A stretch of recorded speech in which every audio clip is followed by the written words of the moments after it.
വന്നത് നിന്നെ ഒന്ന് കാണാൻ വേണ്ടി വന്നതാ. എന്റെ 4 കുഞ്ഞുങ്ങളെ അവൻ കൊന്നു കളഞ്ഞ് എന്നെ അല്ലാതെയാക്കി മാറ്റി അവൻ. നിന്നെ കാണുമ്പോ എനിക്കെന്നെ മരിച്ചുപോയ മോനെ ഓർമ്മ വരുന്നത്.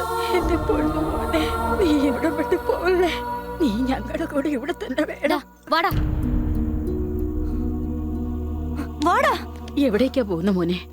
ഇത്രയും കാലത്തിന് ശേഷം അവനെ എതിർക്കാൻ ഒരാളുണ്ടായതിൽ ഞങ്ങൾ സന്തോഷിക്കുകയായിരുന്നു. ഇവിടുന്ന് പോകരുത് കുട്ടി. ഇതൊന്നും ഞങ്ങൾക്ക് വേണ്ട. വാടാ. സിദ്ധു, നീ ഇവിടുന്ന് പോകരുത്. നീയാ ഞങ്ങളുടെ ധൈര്യം. ഇവിടുത്തെ ജനങ്ങൾക്ക് കൂട്ടായി, ഞങ്ങളുടെ ഒക്കെ നായകനായി നീ ഇവിടെ എന്നും ഉണ്ടാവണം.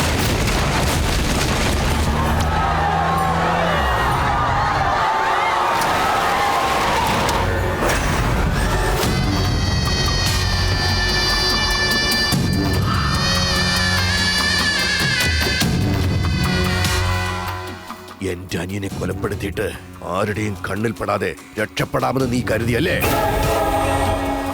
എടാ, നിനക്ക് ഞാൻ ഇത്രയും സമയം അനുവദിച്ചത് നിന്റെ അടുത്തേക്ക് പോലീസോ പൊളിറ്റീഷ്യൻസോ എന്റെ ആളുകളോ ആരും വരാതിരിക്കാനാ. എന്തിനാണെന്നറിയാമോ? നിന്നെ എന്റെ കൈകൊണ്ട് തന്നെ കൊല്ലാൻ പറ്റിയ. എന്നെ തകർത്തു എന്നുള്ള സന്തോഷത്തിൽ ഇവനെ കാണാൻ വന്നതാണല്ലേ? എന്നാ നിന്റെയൊക്കെ മുമ്പിൽ വെച്ച് ഇവനെ ഞാൻ കൊല്ലാൻ പോവാ. കണ്ടോ നിങ്ങള്?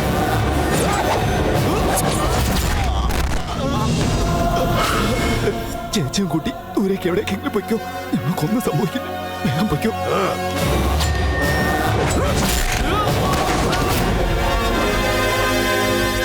എടാ, നിനക്ക് വേണ്ടി ഇവിടുള്ള 4 ചെറ്റ പരീക്ഷകൾ ചാകാനുണ്ടെന്ന് കരുതി നീ നേതാവാകൂടാ. മറുപടി പറയടാ. ലീഡർ കളിക്കണം. അതേടാ, എന്റെ അനിയൻ ലീഡറാടാ.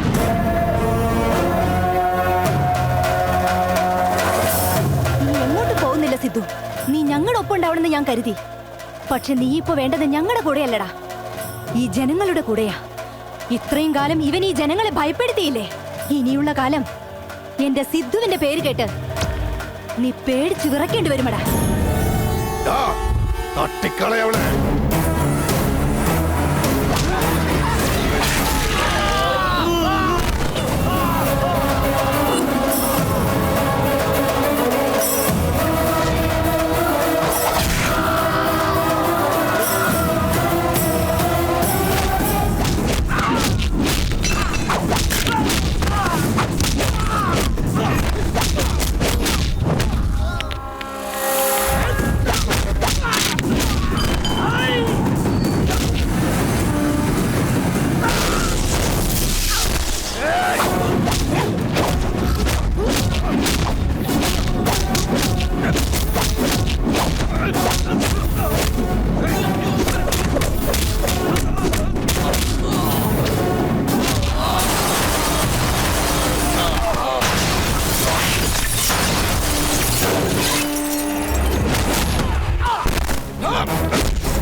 നിന്നെ കൊല്ലാൻ എനിക്ക് ഒരു നിമിഷം പോലും വേണ്ട.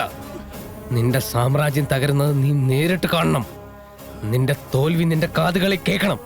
നീ അനുഭവിക്കുന്ന യാതനകൾ കണ്ട് ഈ കൽക്കട്ടയിലെ ഓരോ റൗഡിയും പേടിച്ചു വിറയ്ക്കണം.